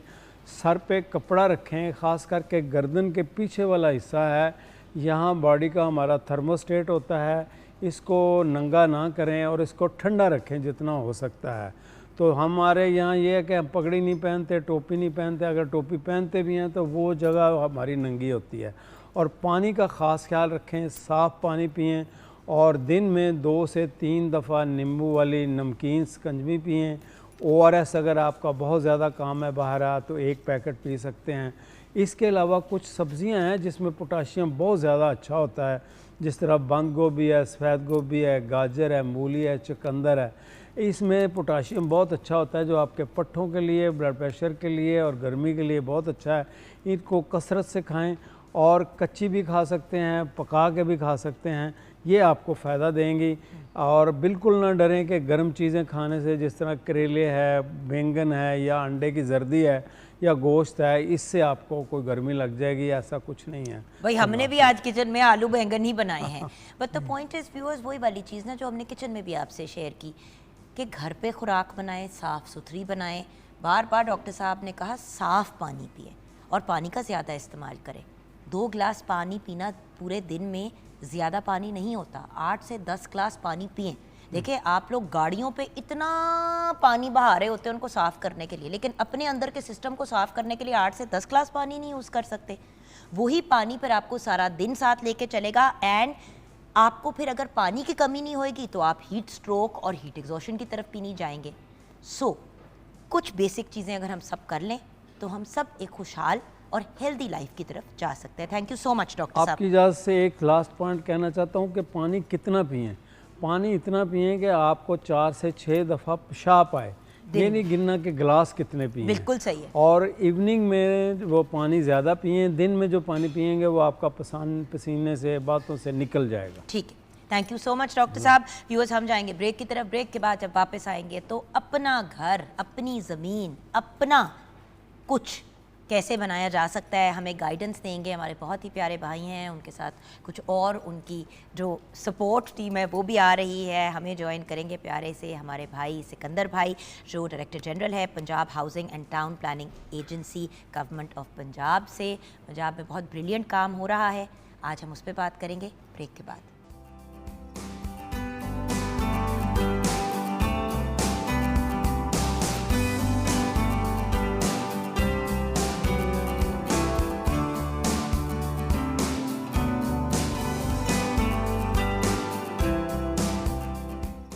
Welcome back from the break viewers. आज पूरे प्रोग्राम में यही बात करती रही हूँ और जब नहीं भी ये टॉपिक होता तो फिर भी यही कहती हूँ कि प्लीज़ अपना घर बना लें, किसी तरह बना लें। और पहले जब मैं ये बात कहती थी तो मुझे ज़रा बुरा भी महसूस होता था व्यूअर्स, क्योंकि बहुत से लोग घूम के कहते थे कहाँ से बनाए बीबी, तू कह रही है घर बना दे, किधर से घर बनाए, अपने घर के खर्चे पूरे करें, अपने बच्चों को देखें, अपने माँ बाप, बुजुर्ग माँ बाप को देखें। देखिए हम लोग वेस्ट में नहीं रहते व्यूअर्स, जहाँ पे एक अकेला बंदा जो मतलब पढ़ लिख के निकल गया तो बस वो फिर अकेला ही अपनी ज़िंदगी जी रहा है। अगर उसके साथ उसका स्पाउस भी है तो वो अपना संभाल रहा है, वो अपना कर रहे, बच्चे हुए नहीं हुए वॉटएवर। हम पाकिस्तान में रहते हैं और इस मुल्क में हम नेचुरली कुछ ऐसी रिस्पॉन्सिबिलिटीज़ अपने ऊपर ले लेते हैं जो हमें लगता है कि राइट है। अब अपना घर, अपनी छत किधर से बनाएं? बहुत ही ब्रिलियंट सोल्यूशन एटलीस्ट पंजाब में तो निकल आया है और बड़ी देर से निकला हुआ है। आज मैं आपके वो गिले भी एड्रेस करूंगी व्यूअर्स जो आप लोग मुझे मैसेज करते रहे और डीएम करते रहें, क्योंकि इस प्रोग्राम पे आज ये बात करने का रीज़न ये नहीं है कि वाह वाह अपनी छत अपना घर कितना अमेजिंग है। आपको ये बताना है कि आप अगर इससे फ़ायदा उठाना चाहते हैं तो कैसे उठा सकते हैं। तो प्लीज़ गौर से सुनिएगा। हमारे साथ बहुत ही ब्रिलियंट मेरे बहुत ही प्यारे छोटे भाई, बट इस प्रोग्राम के थ्रू ही इनके साथ एक रिलेशनशिप बनी है, इधर ही मुलाकात कर करके और फिर इनको फॉलो कर करके और देख देख के कि कितना अमेजिंग काम करते हैं। ख्वाजा सिकंदर ज़ीशान हमारे साथ हैं, director general Punjab housing and town planning agency, government of Punjab. अस्सलाम वालेकुम। वालेकुम अस्सलाम। लुकिंग वेरी गुड भैया, माशाल्लाह। Thank you. Then we have एक और हमारे बहुत ही प्यारे से भाई, मगर है इनका फील्ड ज़रा बैंकिंग से, तो ज़रा एहतियात से चलेंगे इनके साथ।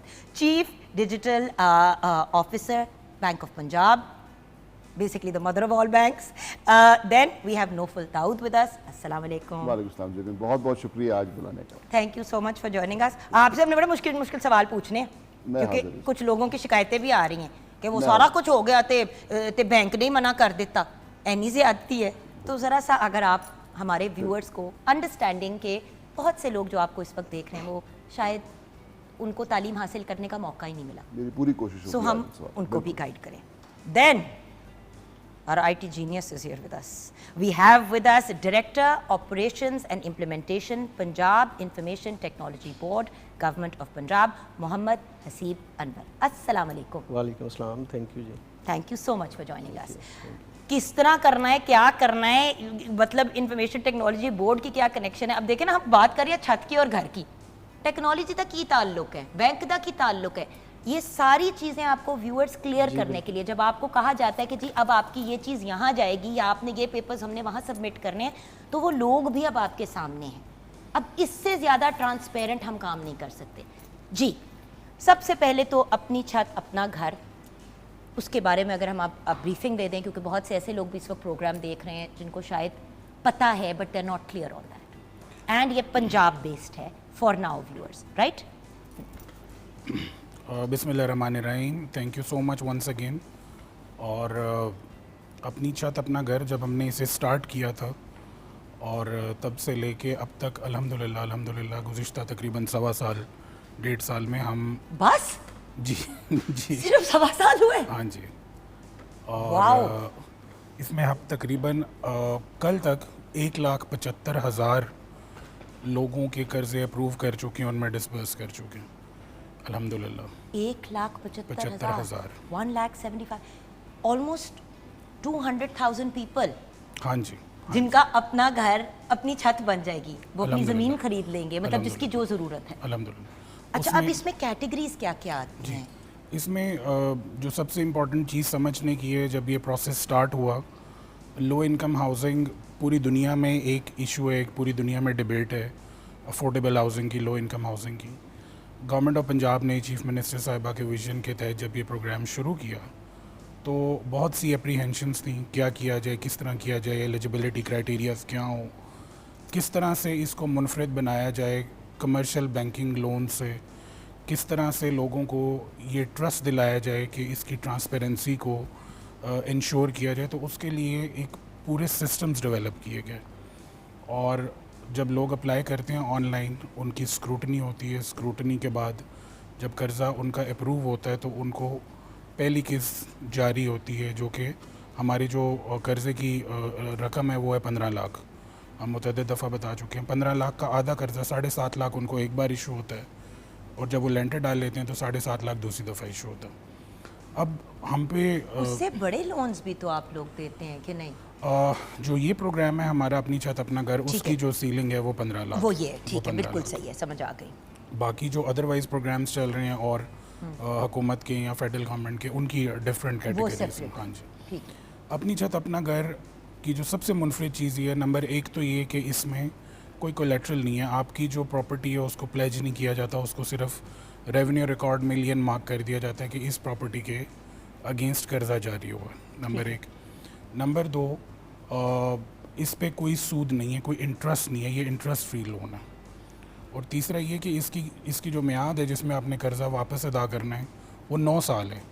आपने 14,000 रुपये की किस्त माहाना देनी है, पहले 3 महीने ग्रेस पीरियड है। मैं अगर आप इजाज़त दें तो बैंक ऑफ पंजाब को ये कॉन्सेप्ट क्यों अपील किया? देखिए आपने भी तो हाथ पकड़ाना था ना, सो आई एम जस्ट वंडरिंग कि ये आपके लिए क्यों एक अपीलिंग कॉन्सेप्ट था, क्योंकि इसमें बैंक का तो कोई भी फ़ायदा नहीं हो रहा। मैं अर्ज करता हूँ, देखिए बैंकिंग भी एक बिजनेस है, बिल्कुल उधर भी रोजी रोटी का मामला है, उधर भी लोगों ने पे होना है, हज़ार चीज़ें होनी है। इंटरेस्ट नॉन इंटरेस्ट इसमें मैं नहीं पढ़ती, वो एक बिल्कुल ही सेपरेट टॉपिक है, लेकिन क्योंकि इंटरेस्ट फ्री है तो आप लोगों को फिर ये कैसे वारा खाता है? बहुत बहुत शुक्रिया जुगन, बिकॉज ये बहुत ज़रूरी सवाल है।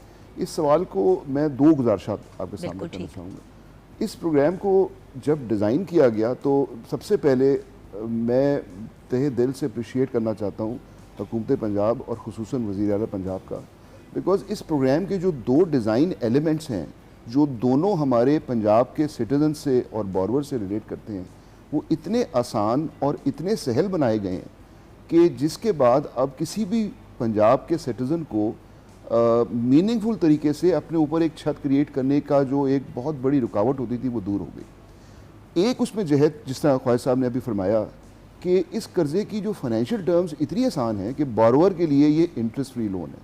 अगर आज एक बोरोवर को 15 लाख रुपए का कर्ज़ा अप्रूव किया जाता है तो उसने 9 साल के ऊपर मंथली तकरीबन 14,000 रुपये पर मंथ की किस्त से असल ज़र वापस करना है, बिल्कुल ठीक। Zero interest, which actually means कि आज अगर वो किसी किराए के मकान में रह रहे हैं या किसी और जगह जहां उनका मंथली रेंट 15, 20, 25 हज़ार है, तो वो उसी रेंट के बदले इस किस्त को अदा करके अपनी छत बना लेते। तो एक यही तो पॉइंट है, यही तो मैं अभी जो बात कर रही थी कि लोग यही तो पिटते हैं Exactly. भाई कि at the end of the day हर बंदे का यही कंसर्न और यही क्वेश्चन मार्क होता है कि भाई आप ही कह, मुझे मेरे घर में भी जो बच्चे काम करते हैं कहते हैं आप ही कह देती हैं घर बना लो, बिल्कुल सही, किराए के नहीं पैसे पूरे होते, बट किराया लोग 20-20, 25-25 हज़ार भी दे रहे हैं, तो बिल्कुल 14,000 का किराया वो बड़ा आराम से रिप्लेस होता है देखिए अपना बाहर asset इसीलिए बनता तो है। लोग मॉर्गेज लेते हैं, क्योंकि वो कहते हैं जो पैसे हमने किराए में डालने थे वो वो हम इसमें डाल बिल्कुल। देते हैं। मैंने भी और- कनाडा में मॉर्गेज पे लिया और पूरा अपार्टमेंट खरीद लिया इसी तरह। Exactly. अल्लाह का करम है कि वो अच्छे वक्तों में अगेन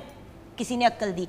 और व्यूअर्स, ये तो बड़े आपको घरों में अक्ल या मत देते थे, आपको तो आपकी अपनी गवर्नमेंट दे रही है कि भाई अपना घर बना लो, हम आपको दे रहे हैं पैसे। ये कहीं देखा है आपने दुनिया ये में? पहली बार हुआ है। और मैं आपको जो कि क्विकली बता दूं कि माशाल्लाह जो रीज़ा फरमा रहे थे, नाउ ACAG जो है दुनिया का सबसे बड़ा interest free low cost housing mortgage project बन चुका है। Amazing. 1,75,000 से ज़्यादा अप्रूवल और तकरीबन 225 अरब के लोन्स दिए अप्रूव किए जा चुके हैं। और मैं एक आपके व्यूअर्स को एक और बड़ा इंटरेस्टिंग पॉइंट बताऊं कि पाकिस्तान की पूरी बैंकिंग इंडस्ट्री में एज ऑफ टुडे जो मॉर्गेज के लोन्स हैं वो भी तकरीबन 200 अरब के हैं। और एक प्रोजेक्ट जो ख्वाहिश साहब की ज़ेर निगरानी और हुकूमत पंजाब के ऑस्पिस जा रहा है वो 225 अरब का साइज अटेन कर चुके हैं। But Bless coming you, back, Sikandar भाई, अल्लाह आपको जिंदगी दे, आपको सेहत दे, Exactly. माशाल्लाह। But let व्यूअर्स, me- आप नंबर सुन रहे हैं, मैं ये सुन रही हूँ कि कितने लोगों की छतें बन गई, कितने लोगों ने अपनी ज़मीन ले ली। I always get emotional about this because मैं जब छोटी सी भी थी ना, मुझे हमेशा यही होता था कि I want my own house, मुझे अपना घर चाहिए। और पाकिस्तान में एक औरत होते हुए मुझ पर सब हंसते थे, सब हंसते थे। और 35 साल की उम्र पे हाँ मैंने घर बना लिया, लेकिन मैं जुगन काज़िम थी, मैं मीडिया में काम कर रही थी, मैं बहुत पैसे कमा रही थी। बहुत फ़र्क है इस चीज़ में। तो जब मैं कहती हूँ ना किसी को घर बना लो, तो अब मैं बड़े कॉन्फिडेंस से कहती हूँ कि अपना घर बना लो। वो कहते हैं कैसे बना लें आप ही, तो मैं कहती हूँ हमारे सिकंदर भाई बैठे हुए हैं। और इसका जो दूसरा एंगल है, जो आपका सवाल था कि why is Bank of Punjab interested, so जो गवर्नमेंट का दूसरा मुस्तहसन इकदाम वो ये था कि बोरवर को तो उन्होंने प्रोटेक्शन दे दी कि आपने सिर्फ असल ज़र पे करना है, उसकी जो इंटरेस्ट कॉस्ट है, बिकॉज बैंक जब कोई फंड्स डिप्लॉय करता है तो डिपॉजिटर्स के पैसे को इस्तेमाल करते हैं, गवर्नमेंट ने ये जिम्मेदारी अपने ऊपर ले ली है। ठीक है। सो उसका इंटरेस्ट कॉस्ट जो है वो गवर्नमेंट पे करेगी फॉर ओवर द 9 years। सो ये इंतहाई आसान और फाइनेंशियल टर्म्स के हवाले से प्रोडक्ट है। तो एक तो इसकी ये जहत है। दूसरा जुगन, इस प्रोग्राम के अंदर अप्लाई करना, इसकी क्रेडिट असेसमेंट और इसकी लोन डिस्पर्सल का जो इंटायर डिजिटल प्रोसेस है वो इतना सहल बन चुका है। देखो ना, जब जिसकी बात हो रही है उसकी तरफ चलो ना। बैंकिंग पे हम आप पे आए तो मेरा इतना प्यारा से नहीं मासूम से छोटे भाई है और बहुत ही उम्र में कम है, लेकिन माशाल्लाह बड़े अकम्प्लिश्ड यंग मैन है। हसीब भाई, आपकी इन्वॉल्वमेंट और उसके साथ एक छोटा सा गिला, कुछ लोग ये भी कहते हैं कि आप भी जी हर चीज़ ऑनलाइन, हर बंदा, जैसे हमने बात की तालीम याफ्ता होने की, तो थोड़ा उस पर भी गाइड करते कि उन लोगों के लिए आपने क्या मौके किए, क्योंकि आई नो कि आपने उनको लिए भी आसानी पैदा की। जी बिल्कुल ऐसे ही है। डिजिटल का क्या ताल्लुक है? ऐसी चीज़ भी कागज़ पे फॉर्म फिल करो और दे दो और कर लो। मैं वहीं से स्टार्ट करता हूं, जो आपका पहला क्वेश्चन था कि ये तो बेसिकली एक हाउसिंग का प्रोजेक्ट है, लोनिंग स्कीम है फॉर हाउसिंग। Yes. तो आईटी यहाँ पे कैसे आ गया? देखिए, बेसिकली आईटी जो है वो एक टूल है और इसी की बदौलत हम डिफरेंट प्रोजेक्ट्स में जो है वो शफाफियत लेके आ सकते हैं। अब जब आप इसकी ACAG की बात करते हैं, अपना छत अपना घर की, तो ये सिंपल एक हाउसिंग प्रोजेक्ट नहीं है, ये एक पूरा डिजिटल गवर्नेंस इकोसिस्टम है। आप सिंपल इसको यूँ नहीं कह सकते कि ये एक फॉर्म हमने डिजिटली डेवलप कर दिया, आप आएँ ऑनलाइन सबमिट करवाएं और सबमिट हो गया। ये एक डिफरेंट सिस्टम्स के साथ इंटीग्रेटेड है। जैसे मैं अभी आपको एग्जांपल देता हूँ कि किसी ने अगर एप्लीकेशन सबमिट करवानी है, तो वो अगर मैनुअल सिस्टम होता तो हम उसे कहते हैं कि यार आप पटवार खाने जाओ, वहाँ से फ़र्द लेके आओ, पुलिस में जाओ, वहाँ से अपनी वेरिफिकेशन। और सीधी बात है, वहाँ पे बहुत मार्जिन है पंगे की। जी जी बिल्कुल ऐसे ही है। मतलब अगर किसी ने कहीं किसी को, आई एम सॉरी व्यूअर्स, होता है। और इसी चीज़ को गवर्नमेंट ने कंट्रोल करने के लिए कि इनका अपना कोई रिश्तेदार भी अगर अप्लाई करता है तो प्रोसेस के थ्रू करे, कंप्यूटर ही फैसला, राइट? जी बिल्कुल ऐसे ही है। और इसमें जो मिनिमम रिक्वायरमेंट थी कि पुलिस के वेरिफिकेशन हो, करैक्टर वेरिफिकेशन हो, एक्साइज, तो वो 3-4 सरकारी महकमों से उन्हें वेरिफिकेशन करवाना पड़ती है अगर वो मैनुअल सिस्टम होता। अच्छा, इस सिस्टम की खूबसूरती ये है कि इसमें कहीं पे भी एप्लीकेंट को फिजिकल किसी भी सरकारी महकमे में विज़िट नहीं करना पड़ता। आप घर बैठे हैं, आपके पास कंप्यूटर या लैपटॉप है, वहाँ पे आप जाएं, हमारा पोर्टल है acag.punjab.gov.pk, उसको ओपन करें और जैसे ही आप अपने क्रीडेंशियल्स वहाँ पे एंटर करते हैं, हमारा चूँकि सिस्टम जो है वो नादरा के साथ भी इंटीग्रेटेड है, एक्साइज के साथ भी इंटीग्रेटेड है, पुलिस के साथ भी है, पुलिस के साथ भी है, पेलरा जो लैंड रिकॉर्ड है वहाँ पे भी है। तो जैसे ही वो अपनी इन्फॉर्मेशन एंटर करते हैं, ये साइमल्टेनियसली तमाम जो हमारे बैकएंड पे प्रोसेस चल रहे हैं API के थ्रू इंटीग्रेटेड है, वहाँ से उसको वेरीफाई कर लेता है। जी, और इन चेक्स एंड बैलेंसेस का रीज़न मैं आपको बता देती हूँ। व्यूअर्स, आप कहेंगे छात्र लेनी है पुलिस का क्यों चेक करें? व्यूअर्स, जो इस मुल्क के, जो स्पेशली पंजाब के जो वो सिटीजन्स हैं जो कानून भी फॉलो करते हैं, टैक्स फाइलर भी हैं, सारी चीज़ें सही तरीके से कर रहे हैं, ज़्यादा वो डिज़र्व करते हैं स्टेट की मदद या वो जो कानून तोड़ते हैं, जो रिश्वतों से, सिफारशों से ऊट पटांग पंगे करके जिनके ऊपर 4 FIR दर्ज हुई हुई हैं? तो व्यूअर्स, इसलिए ये चेक्स एंड बैलेंसेस हैं, मज़ीद इनकरेज करने के लिए कि हम लोग भी अपने रवैये और अपने एटीट्यूड्स ठीक करें। जब हम एक परफेक्ट सिटीजन होंगे तो, राइट सिकंदर भाई, जी, तो हमें हर किस्म की सपोर्ट मिलेगी फ्रॉम द गवर्नमेंट। मैं, अगर आप इजाज़त दें, थोड़ा इसको मज़ीद वो करूं, जिस तरह अभी हसीब साहब ने बताया।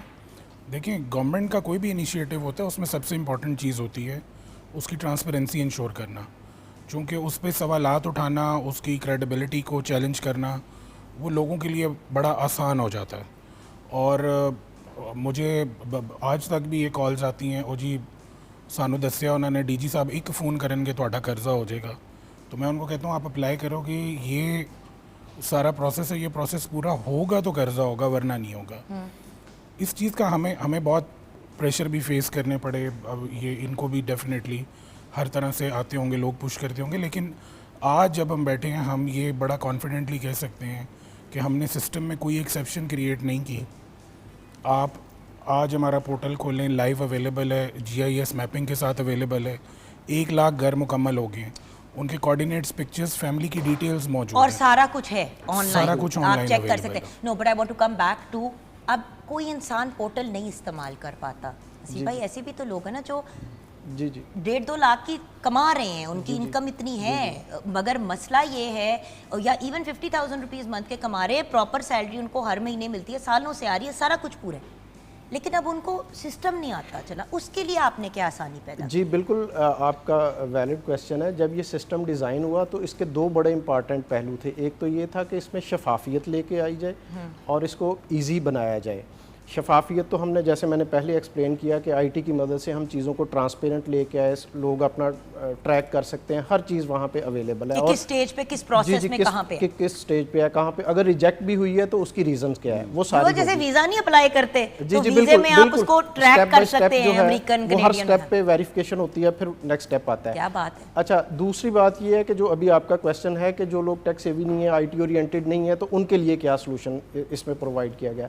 अच्छा, उसमें भी हुकूमत पंजाब ने जितने भी इनके फील्ड फार्मेशन में ऑफिसेज हैं, जैसे फाटा के ऑफिसेज हैं, डिप्टी कमिश्नर्स के ऑफिसेज हैं, असिस्टेंट कमिश्नर्स के ऑफिसेज हैं, वहाँ पे डेडिकेटेड सेल बनाए हैं इसके लिए, अपनी छत, अपना घर के लिए। वहाँ पे अगर किसी को एप्लीकेशन सबमिट नहीं करवानी आती, वहाँ पे जस्ट अपना आईडी कार्ड और डिटेल लेके चला जाए, वो एप्लीकेशन उसकी सबमिट हो जाएगी। बिल्कुल सही। और फिर मुझे ये बता दें सिकंदर, ये आपके लिए सवाल है, जो लोग घरों में नौकरियाँ करते हैं उन लोगों के लिए फिर क्या ऑप्शन है? देखें, अब उनके पास कोई पे स्लिप तो नहीं होती, उसका कोई है सिस्टम? क्योंकि देखिए बहुत बड़ा एक पॉपुलेशन हमारे मुल्क में, हमारे घरों में, जैसे मेरे घर में काम करने वाली बच्चियां हैं, जो वर्कर्स हैं।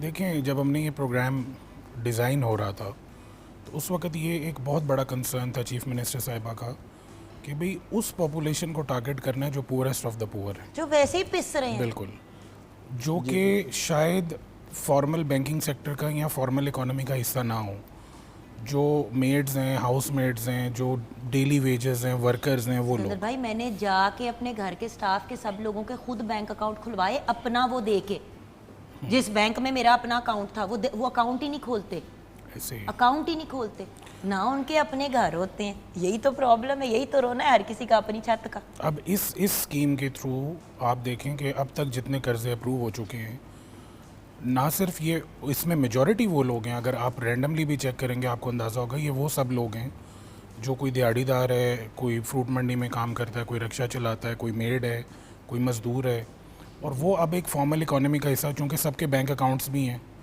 वो फॉर्मल इकोनॉमी का भी हिस्सा बन गए हैं, और वो एक तरह की उनकी लाइफ अपग्रेड हो गई है, और हमने उनको शामिल कर लिए इस पूरे network. Wonderful, so we are getting there. जी, आप इसमें अगर आपकी ज़्यादा जुगन तो मैं इस सवाल को टाइप करना चाहता हूँ आपके सवाल से कि बैंक ऑफ पंजाब इसमें क्यों इंटरेस्टेड है। हम इस किस्म की फाइनेंसिंग को, जो हमारी कन्वेंशनल मॉर्गेज फाइनेंसिंग होती है, उससे बिल्कुल सेपरेट तस्वर करते हैं। ये basically social equity based financing है rather than asset based financing या कागजात की बुनियाद पर। कश्फ करता है, जिस तरह अखुवत करता है, और अखुवत तो ऑलरेडी अब हमारे स्टेट के, हमारी गवर्नमेंट का हिस्सा बन चुका है, कोलैबोरेटिव काम। आपने अखुवत का नाम लिया, आपको जान के खुशी होगी कि इस प्रोग्राम का एक बहुत बड़ा हमारा स्टेक होल्डर पार्टनर अखुवत है, इसके साथ साथ NRSP, RCDP, अर्बन यूनिट।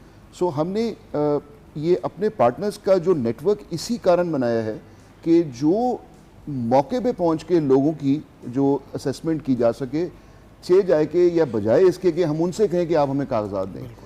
लेकिन ये कम्प्लीटली डिजिटल और पेपरलेस प्रोसेस है। अमेजिंग। इसमें जब सीफ साहब जैसे environment friendly also, yes, clean green Punjab की बात करते हैं ना, तो क्लीन पंजाब तब भी होगा जब हम कागज ज़ाया करने चाहिए। देखिए, मैं हर जगह अपनी चीज़ें डालती जाऊंगी, जो हम ठीक कर सकते हैं वो करें। देखिए, सीधी बात है नकुल भाई, जो चीज़ का मुझे सबसे ज़्यादा दुख होता है, कल मैंने एक वीडियो बनाई, वो वायरल हो गई, सारे चैनल्स ने भी उसको अपने उस पे पेजेस पे लगाना शुरू कर दिया। मैं कब जिम्मेदारी उठाऊंगी अपने पाकिस्तान की? हर वक्त ये पिटना होता है कि मेरे लिए कुछ नहीं हो रहा, मैं क्या कर रही हूँ? और ये हमारे बहुत बड़े बड़े लीडर्स के का कहना है, ये मेरे जैसे नलायक का कहना नहीं है कि ask not what your country can do for you. उल्टा आप ये कहें कि आप उनके लिए, आप अपने मुल्क के लिए क्या कर सकते हैं, आप करें तो फिर आप देखें आपका मुल्क आपको छप्पड़ फाड़ के देगा। हम तो फिर भी नहीं कर रहे और फिर भी हमारा मुल्क हमें छप्पड़ फाड़ के दे रहा है। व्यूअर्स, दुनिया में कहीं पे इस किस्म का हेल्थ केयर सिस्टम नहीं है जहाँ पे इतनी फ्री इम्यूनाइजेशंस होती हैं। बहुत से लोगों ने इस प्रोजेक्ट पे इसलिए भी आवाज़ उठाई कि भाई इतने मसाइल हैं लोगों के, आप ज़मीन मुफ्त की दे दें। तो हेल्थ सेक्टर में और एजुकेशन सेक्टर में मैडम ने कुछ नहीं डालना था, बड़े मुश्किल से बड़े फाइन बैलेंस के साथ आपकी इन्वायरमेंट को भी साथ साथ लेके चलना है, स्मॉग मत भूलें। तो ये सब चीज़ें बैलेंस में लेके जा रही हैं। मैम बाकू को गए थे सर, ये बाकू वाली क्या कहानी है? बड़ी बाकू पे बाकू बाकू हुई, but I want to understand कि ये वर्ल्ड अर्बन फोरम क्या होता है। और मैम खुद गई, ऐसा नहीं होता, वो खुद गई वहाँ पे, तो ये क्या मामला था? मैं समझता हूँ कि ये एक बहुत बड़ी लैंडमार्क अचीवमेंट है हमारी फाटा की बहैसियत डिपार्टमेंट। और वर्ल्ड अर्बन फोरम बेसिकली एक इंटरनेशनल फोरम है जो कि हर 2 साल बाद मुनक्किद होता है। लास्ट ये हुआ था, इसका 12वां सेशन इजिप्ट में नवंबर 2024 में। ये जो मई 2026 में ये हुआ 17 से 22 मई तक, ये आज़रबाईजान में था, बाकू में। और यूएन हैबिटेट इसको को होस्ट करता है विद द होस्ट कंट्री। और यहाँ पूरे दुनिया से लोग आते हैं जो अपने अर्बन डेवलपमेंट के प्रोजेक्ट्स लाते हैं और वो शोकेस करते हैं कि हम क्या इनोवेशंस कर रहे हैं हाउसिंग में, अफोर्डेबल हाउसिंग में, डिज़ास्टर रेजिलिएंट हाउसिंग में, सस्टेनेबल हाउसिंग में। और हमारे लिए ये बहुत फ़ख्र की बात है कि पहली दफ़ा पाकिस्तान की रिप्रेजेंटेशन वर्ल्ड अर्बन फोरम पे हुई, and by the chief minister of Punjab. अल्हम्दुलिल्लाह। वरना आपको पता है व्यूअर्स, नॉर्मली इन कामों के लिए रिप्रेजेंटेटिव को भेज दिया जाता है, डीजी साहब भी चले जाते हैं, it would have been more than enough, but madam ने ओन किया। बेशक। बहुत से लोगों ने पूछा बाकू गई हुई है मैम को, तो ऑब्वियसली चीज़ें आती हैं व्हाटएवर। वो गई थी इस प्रोजेक्ट को एक तो हाईलाइट करने के लिए, उसके साथ साथ दूसरों के आइडियाज़ लेने के लिए कि भाई वो क्या क्या कर रहे हैं ताकि हम लोगों के लिए और आसानी पैदा करें। और कलेक्टिवली अगर लोगों के साथ काम किया जाता है, इन्वेस्टर्स वगैरह ये वो, तो मज़ीद मुल्क की खुशहाली। मैंने लोन नहीं कहा, मैंने इन्वेस्टर कहा है, क्लियर कर दूं आप लोगों को, क्योंकि लोगों को आदत है छोटी सी बात को पकड़ने का। सो टेल अस, वहाँ जाके क्या हुआ और उसका अब हमें क्या फ़ायदा होगा, और क्या बैंकिंग में एंड हमारी आईटी में भी कुछ इनोवेशंस आएंगी इस एक्सपीरियंस के बाद? देखें, 2 चीज़ें सबसे बड़ी। पहली चीज़ तो ये कि प्रॉबेबली ऐसे चंद ऐसे मौके होते हैं जहाँ पे पाकिस्तान की रिप्रेजेंटेशन और Pakistan as a role model कहीं जाए। तो ये हमारे लिए एक बहुत ही एक्साइटिंग था कि हम अपनी अचीवमेंट जाके लोगों को दिखा रहे हैं। और जिस दिन चीफ मिनिस्टर साहिबा ने इसको इनैगोरेट किया है पाकिस्तान पवेलियन को, वहाँ पे वो ऐसी एक्टिविटी जनरेट हो गई थी कि वहाँ पे 130 ममालिक के स्टॉल थे और 55,000 से ज़ायद लोगों ने वो अटेंड किया इवेंट। और वो पाकिस्तान पवेलियन ऐसे लग रहा था कि जैसे यहीं पे सब लोग आ गए। I know, I saw pictures and I saw footage as well. Viewers, ऐसे लगता था जैसे होता है ना कि कुछ घर होते हैं जो अंदर की तरफ फेस करते हैं, कोई एट्रियम या कोई सैंड टाइप बना होता है, वो ऐसे लगता था कि जैसे वो सेंटर है और सब वहाँ ग्रेविटेट कर रहे हैं। क्योंकि देखें जिस लेवल और स्केल पे आप लोग लेके गए और मैग्नीट्यूड पे लेके गए, कोई एक्सपेक्ट भी नहीं कर सकता था। और वो भी पाकिस्तान, जिसको बाहर की दुनिया, आई एम सॉरी कहना नहीं चाहिए, but they call us a third world country. Second world भी नहीं है, तो थर्ड वर्ल्ड है। मैं सॉरी, अगर ऐड करूं, प्रॉबेबली डायरेक्टली एट्रीब्यूटिंग के बाकू के बाद 2 या 3 बड़ी पॉजिटिव चीज़ें हुई हैं जो हमने बैंकिंग इंडस्ट्री में देखी है। नंबर 1, आपने मुझे आईटी का बताना। हमने एक अभी अनाउंसमेंट वर्ल्ड बैंक की डी साहब बताएंगे, हमने सुनी है कि जिसमें उनका एक लॉन्ग स्टैंडिंग हाउसिंग प्रोग्राम है। अब वो चाह रहे हैं कि वो अपनी छत अपना घर के थ्रू पार्टिसिपेट करें। बिल्कुल ऐसे। सो इवन द क्रेडिबिलिटी और जो ट्रांसपेरेंसी इस प्रोग्राम की, वो अब ग्लोबल इंस्टीट्यूशंस को माइल करिए कि वो इन्वेस्ट करें। नंबर 1।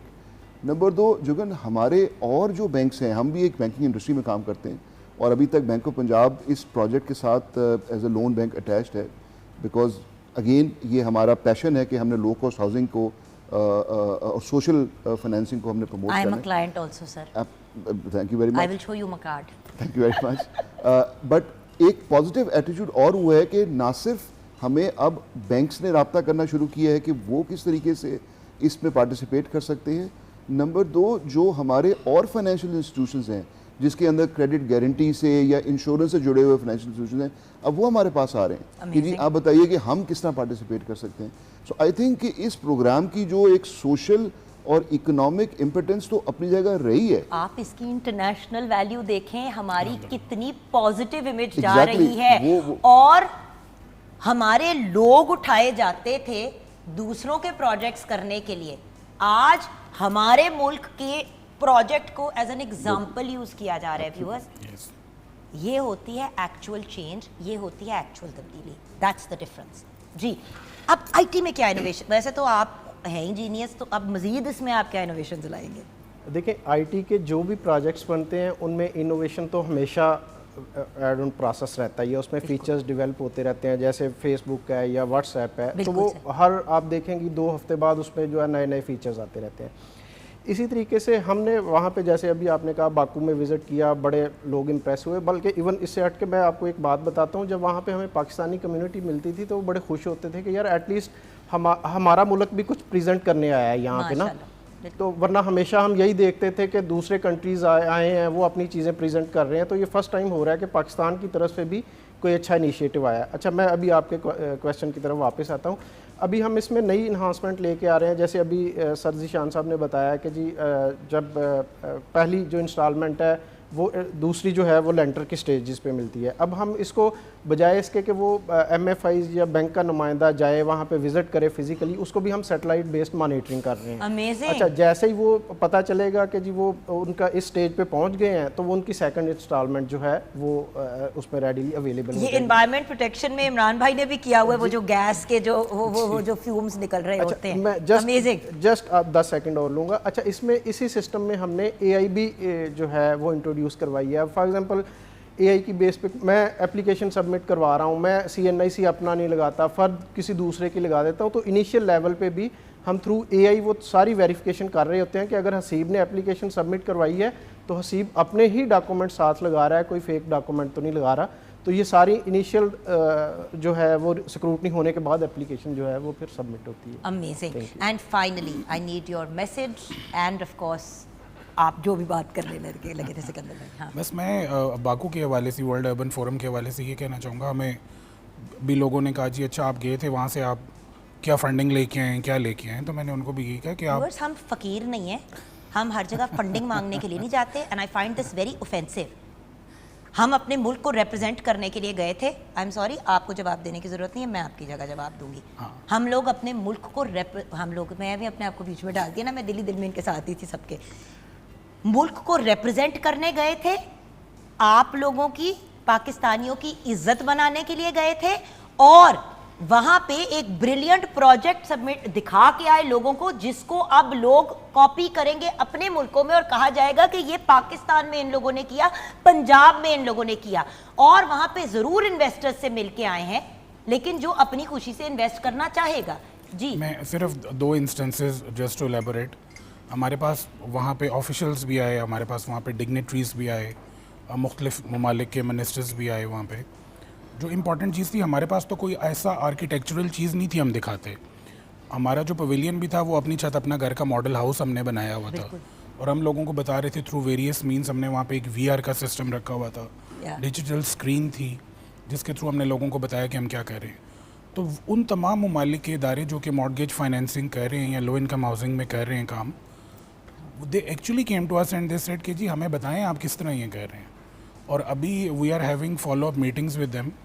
यहाँ पे जो कनाडा के हाउसिंग डिपार्टमेंट है, अगर अपनी छत, अपना घर की कंसल्टेंसी भी अगर वो लोग उठा लेते हैं किसी बायर की, तो उससे भी तो एक इनकम आती है ना, बिल्कुल, through the project. So the point is viewers, मैं हमेशा एक ही बात आपको कहती हूँ, जब हम कहीं पे एक सक्सेसफुल अच्छी चीज़ होते हुए देखते हैं तो उसके अच्छेपन को देखें, हर बार किसी नेगेटिव पहलू को मत उठाया करें। और इस पूरी सिचुएशन में आई एम सॉरी व्यूअर्स, मुझसे ज़्यादा क्रिटिकल कोई नहीं है, मैं तो ऑन एयर बैठ के हर चीज़ कह देती हूँ और मुझे हमेशा से लोगों ने लूज कैनन नहीं कहा है, लेकिन मुझे जेन्युइनली पिछले 1.5 साल से, 1.5 से यही लग रहा है कि अब we are not going to be a second world, third world, we will be one of those countries who will be one of the superpowers of this world within the next 5 to 10 years, I think, इंशाल्लाह। और जब सिकंदर भाई जैसे प्यारे प्यारे लोग हैं और आप जैसी एक, वो जो कहते हैं ना कि हम सारे एक तरह से सिपाही हैं, अगर हम सही तरीके से विद द प्रॉपर गाइडेंस आगे चलेंगे व्यूअर्स, तो there is no reason why we can't be a very successful nation. अल्लाह हम सबको कामयाबियों से नवाजे और हम ये अंडरस्टैंड करें कि हमारी कामयाबी का मतलब है हमारे मुल्क की कामयाबी। सो रिस्पॉन्सिबल सिटीजन्स बने। किचन में जल्दी से बता दे शेफ नूर, रेडी से हो गया जी, सब कुछ रेडी है जी। देखे जब छत की बात आती है ना तो खाना सेकेंडरी हो जाता है। जी बिल्कुल। Thank you so much. Viewers अपना ख्याल रखिएगा, दुआओं में याद रखिएगा। ज़िंदगी रही तो कल मुलाकात होगी। खुदा हाफ़िज़।